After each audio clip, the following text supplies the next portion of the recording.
Hi welcome to my channel. ഇന്ന് ഞാൻ വന്നിട്ടുള്ളത് ഒരു കിടുക്കൻ ജാം റെസിപ്പിയുമായിട്ടാണ്. അപ്പോൾ അതിനാവശ്യമായിട്ടുള്ള സാധനങ്ങൾ എന്തൊക്കെയാ വേണ്ടതെന്ന് നമുക്ക് പെട്ടെന്നൊന്ന് നോക്കാം. ഈ കളർഫുൾ ജാം പ്രിപ്പയർ ചെയ്യാൻ ഞാനിവിടെ എടുത്തിട്ടുള്ളത് 2 ബീട്രൂട്ട്, 1 ലെമൺ, പിന്നെ അല്പം പഞ്ചസാര പാകത്തിന്, പിന്നെ കോൺഫ്ലോർ പൊടിയാണ്. ഇല്ല എന്നുണ്ടെങ്കിൽ ചൈന ഗ്രാസ് എടുക്കാട്ടോ. അങ്ങനെ ഞാൻ നമ്മുടെ ബീട്രൂട്ടിന്റെ തൊലിയൊക്കെ കളഞ്ഞ് അല്പം വലുപ്പത്തിൽ തന്നെ ഇത് കട്ട് ചെയ്തെടുക്കുകയാണ്.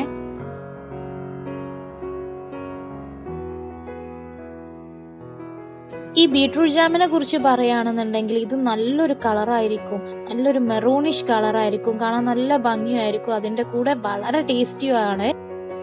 അങ്ങനെ നമ്മളുടെ ബീട്രൂട്ടൊക്കെ നമ്മളിതാ ഏതാണ്ട് കട്ട് ചെയ്ത് കഴിഞ്ഞിട്ടുണ്ട്. ഇനി അടുത്തത് എന്താന്ന് നോക്കാം. അപ്പോൾ ഞാൻ നമ്മളുടെ കട്ട് ചെയ്ത് വെച്ച ബീട്രൂട്ട് ഒന്ന് വേവിച്ചെടുക്കാൻ പോവാണ്. അപ്പോൾ ഇത് വേവിക്കുന്നത് എന്തിനാന്ന് വെച്ചാൽ ഇത് കൂടുതൽ കാലം നിങ്ങൾക്ക് സ്റ്റോക്ക് ചെയ്യണമെന്നുണ്ടെങ്കിൽ ഇത് വേവിക്കണം. പിന്നെ അത് മാത്രമല്ല, ഇത് നന്നായി നല്ല ടേസ്റ്റ് കിട്ടാൻ ഇത് നന്നായിട്ടൊന്ന് വേവിച്ചെടുക്കുന്നതായിരിക്കും നല്ലത്. അങ്ങനെ ബീട്രൂട്ടൊക്കെ നന്നായി വെന്ത് വന്നിട്ടുണ്ട്. ഇനി ഇതൊന്ന് ചൂടാറാൻ വെക്കാം. ചൂടാറിയതിന് ശേഷം ഇത് നന്നായിട്ടൊന്ന് നമുക്ക് മിക്സിയിലിട്ട് അടിച്ചെടുക്കാം. ഇനിയൊരു പാൻ ചൂടാക്കി അതിലേക്ക് നമുക്ക് ഇത് ഒഴിച്ചു കൊടുക്കുകയാണ് വേണ്ടത്. നന്നായിട്ട് അടിഞ്ഞിട്ടില്ലേ എന്നറിയാൻ വേണ്ടിയിട്ടാണ് ഞാനൊരു അരിപ്പ വെച്ച് കൊടുത്തത്. ഇനി അഥവാ വലിയ കഷ്ണങ്ങളുണ്ടെങ്കിൽ അതിൽ കുടുങ്ങിക്കോട്ടെ എന്ന് കരുതിയിട്ടാണ്. അപ്പോൾ ഇനി ഇത് വേണ്ടത്, ഇനി നമ്മളിത് നിർത്താതെ ഇളക്കിക്കൊണ്ടിരിക്കണം. അപ്പോൾ അതിൻ്റെ ഇടയിൽ നമുക്ക് ഇതിൽ ബാക്കിയുള്ള ഇൻഗ്രീഡിയൻസ് കൂടി എങ്ങനെ ചേർക്കാമെന്ന് നോക്കാം. ആദ്യം നമ്മൾ പാകത്തിന് ഷുഗർ ഇതിലേക്ക് ഇട്ട് കൊടുക്കുകയാണ്.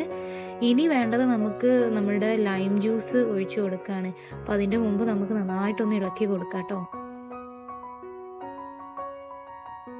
അങ്ങനെ നമ്മൾ ചേർത്ത് കൊടുത്ത പഞ്ചസാരയൊക്കെ ഇതിൽ നന്നായി മിക്സായി വന്നിട്ടുണ്ട്. ഇനി അടുത്തത് നമുക്ക് ഇതിലേക്ക് നമ്മളുടെ നാരങ്ങ നീര് ചേർത്ത് കൊടുക്കുക എന്നുള്ളതാണ്. അത് പാകത്തിന് നിങ്ങളുടെ ഒരു പുളിക്കനുസരിച്ച് നിങ്ങൾക്ക് ചേർത്ത് കൊടുക്കാവുന്നതാണ്.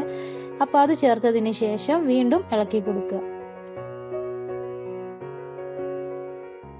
അങ്ങനെ നമ്മളുടെ ബീട്രൂട്ട് ജാമിൻ്റെ കളറൊക്കെ മാറി വരുന്നുണ്ട്. ഇനി വേണ്ടത് ഒരു ടീസ്പൂൺ കോൺഫ്ലോർ പൊടി അല്പം വെള്ളത്തിൽ മിക്സ് ആക്കിയിട്ട് ഇതിലേക്ക് ഒഴിച്ചു കൊടുക്കുകയാണ്.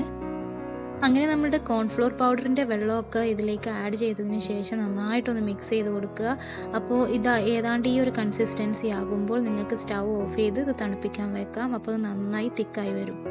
അപ്പോൾ നമ്മളുടെ ബീട്രൂട്ട് ജാം ഇവിടെ റെഡി ആയിട്ടുണ്ട്. ഇത് നമ്മളുടെ കുട്ടികൾക്കൊക്കെ കൊടുക്കാൻ പറ്റിയ ഏറ്റവും നല്ലൊരു ഹെൽത്തി ആയിട്ടുള്ള ജാമാണ്. അപ്പോൾ എല്ലാവരും ഇത് വീട്ടിലൊന്ന് പരീക്ഷിച്ച് നോക്കുക.